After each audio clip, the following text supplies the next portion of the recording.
Assalamualaikum warahmatullahi wabarakatuh. Nama saya Muhammad Yasin bin Ismail, nombor metrik D2031-2921, Fakulti Pengurusan dan Teknologi Maklumat. Subjek pengajian Malaysia 2, pensyarah Sir Shah Muhammad bin Abdul Halim. Soalan nombor 9. Apakah kebaikan agama kepada masyarakat negara Malaysia? Kebaikannya adalah amalan berkongsi dan bekerjasama akan diamalkan. Lepas tu membuat keputusan secara rasional, berfikir sebelum bertindak, dapat memupuk semangat saling faham memahami dan saling bertoleransi. Kepada negara pula, negara luar akan merasa takjub dengan negara Malaysia yang mampu stabil walaupun mempunyai kepelbagaian agama. Lepas tu menjadi contoh bagi negara lain. Lepas tu kepelbagaian agama ini adalah satu keunikan lah bagi negara Malaysia. Kesimpulannya pula, kehidupan seharian dapat dijalankan secara harmoni jika kita menghargai kepelbagaian agama kita. Kebaikan agama ini adalah satu keunikan yang patut dibanggakan. Patut bersyukur dengan keunikan ini, satu kelebihan yang bukan bebanan. Itu sahaja daripada saya. Terima kasih. Assalamualaikum warahmatullahi wabarakatuh. Nama saya Syed Muhammad Ali. Hari ini saya ingin bertentangkan tajuk kepentingan kebaikan agama pada masyarakat dan negara.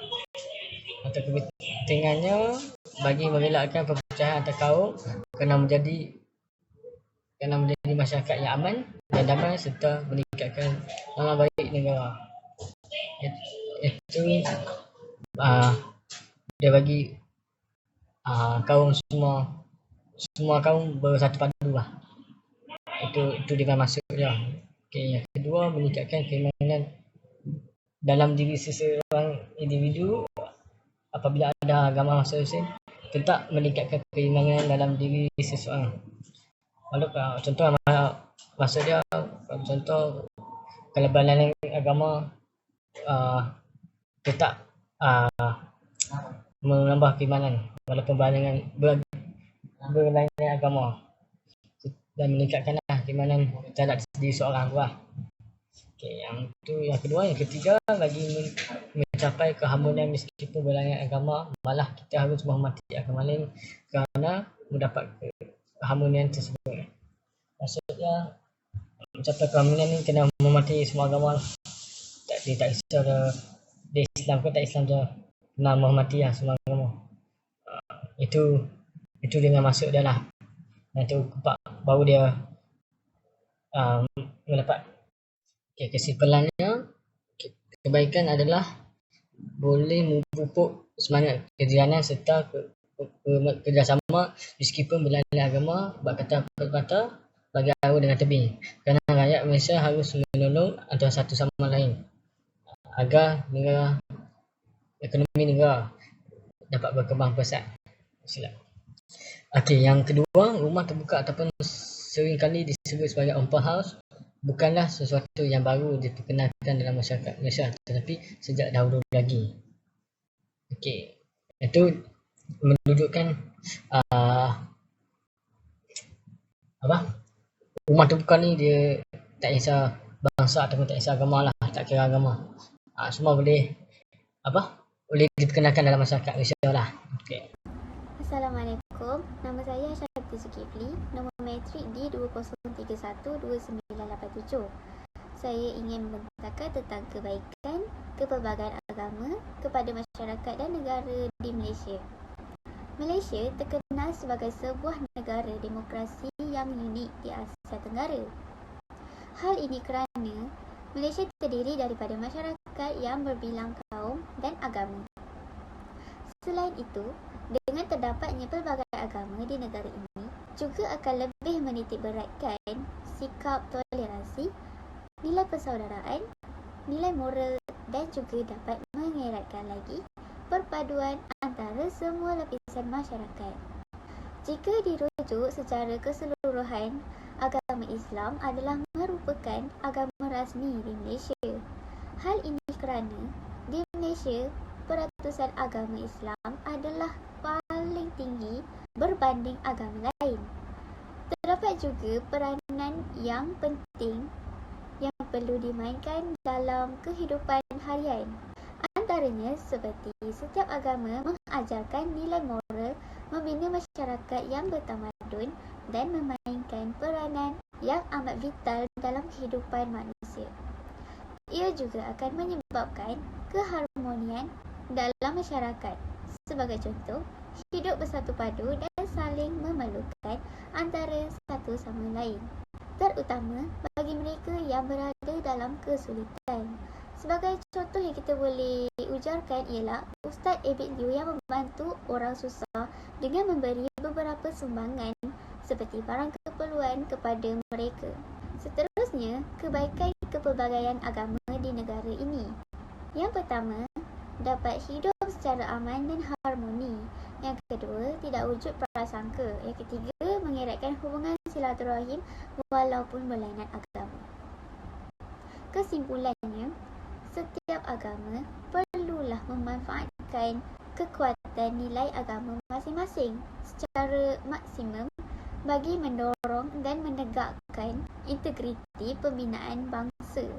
Oleh itu, setiap agama mestilah memainkan peranan yang penting dalam mengekalkan keharmonian agar dapat melahirkan suasana yang aman, makmur dan harmoni. Sekian sahaja daripada saya. Assalamualaikum. Assalamualaikum warahmatullahi wabarakatuh. Nama saya Wan Nazifi Abdul Daud. Angka giliran D21113635.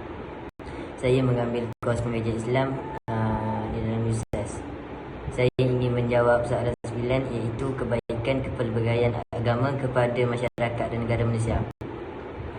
Yang pertama, masyarakat akan bekerjasama. Yang kedua, urusan akan lebih mudah diselesaikan dengan melakukan bersama-sama. Yang ketiga, saling menghormati antara satu sama lain. Yang keempat, dapat memahami keunikan yang terdapat dalam setiap negara. Yang kelima, negara luar akan menjadikan Malaysia sebagai salah satu destinasi pelancongan yang unik kerana mempunyai pelbagaian lapisan keagamaan. Sebagai kesimpulannya, sebagai rakyat Malaysia yang berhemah, kita seharusnya menghormati setiap keunikan yang terdapat dalam negara kita. Ini kerana negara kita mempunyai kepelbagaian agama yang mungkin tidak ada di negara lain. Sekian itu sahaja dari saya. Terima kasih. Assalamualaikum warahmatullahi wabarakatuh. Nama saya Muhammad Syazul Muhammad Shinas, nombor metrik T2031859. Hari ini saya ingin memberitahu tentang kebaikan kepelbagaian agama dan budaya kepada masyarakat dan negara. Seperti norma yang telah diketahui oleh semua rakyat Malaysia bahawa negara kita ini amat kaya dengan variasi budaya dan agama, dan membentuk sebuah negara dan komuniti yang harmoni walaupun berbeza kepercayaan dan juga etnisiti. Ini merupakan sebuah keunikan yang ada pada negara kita kerana amat jarang sekali sebuah negara mempunyai pelbagai budaya dan juga kepercayaan. Jadi selama ini terdapat ramai rakyat Malaysia yang dapat hidup dengan aman walaupun bersama dengan masyarakat yang punya pandangan dalam aspek kepercayaan. Jadi apakah prospek positif yang diterapkan untuk hidup dengan komuniti yang berbeza? Menurut bekas Perdana Menteri Malaysia Tan Sri Muhyiddin Yassin, dia mengujar bahawa kepelbagaian kaum dan agama di Malaysia merupakan kekuatan negara kita dan kita harus menggunakannya sebagai peluang untuk menggapai kemajuan untuk terus ke hadapan dan mencipta kejayaan. Kita tidak boleh anggap bahawa sudut pandang ini merupakan sebuah penghalang untuk rakyat Malaysia dalam mencipta masa hadapan yang cerah dan luas. Beliau juga menekankan bahawa perpaduan juga merupakan sebuah komponen yang penting dalam unsur ini. Beliau percaya bahawa sepanjang kemerdekaan negara kita ini, gagasan ini amat penting untuk dihayati setiap rakyat Malaysia. Perpaduan juga merupakan sebuah resepi untuk melengkapkan kestabilan negara kita dan pemacu untuk kemajuan negara. Nilai seterusnya ialah kita dengan kepelbagaian agama dan juga kaum, kita dapat mempelajari daripada sifat perkongsian, sama ada daripada segi pengetahuan, ilmu ataupun kemahiran umum yang ada pada individu yang dari kaum ataupun agama lain, asalkan kita tidak terpesong dari kepercayaan masing-masing. Pendapat terhadap rakyat Malaysia semakin meluas kerana sifat toleransi yang tertanam dalam diri masing-masing. Ini dapat mengelakkan dari sifat mempromosikan perspektif sendiri sebagai pandangan universal. Terdapat kajian bahawa penelitian pada teks Al-Quran dan juga Bible bahawa tema asas dalam kemasyarakatan antara agama ada dalam penemuan dan penjelasan pada kedua-dua teks tersebut. Termasuklah kenalan, saling menghormati.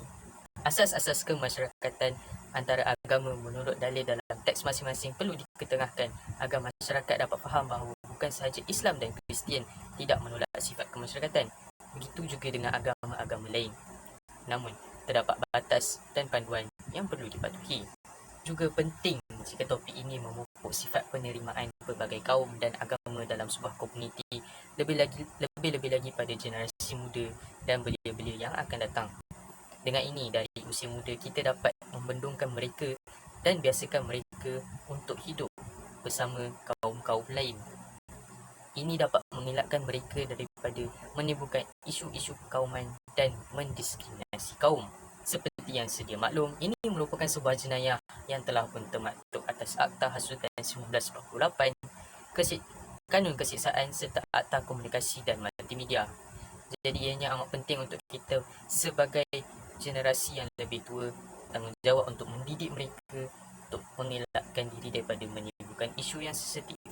Jadi untuk membina masyarakat yang aman dan harmoni, kita haruslah ubah corak pemikiran kita tentang keberadaan kaum lain. Juga untuk meraihkan suasana yang membahagiakan, kita janganlah membina dan menimbulkan sifat pilih kasih, juga sifat nepotisme, kronisme dan lain-lain. Setiap agama mengajar kita nilai-nilai moral dalam kehidupan. Tiada agama yang mengajar penganutnya untuk hidup tanpa moral. Hanya pandangan ekstremis sahaja yang berlaku sebegitu. Dengan itu, kita harus berbangga dengan keharmonian negara kita yang amat variasi dengan agama dan budaya, tetapi masih dapat hidup di bawah payung kedaulatan yang sama. Sekian daripada saya, Muhammad Syazwan. Terima kasih.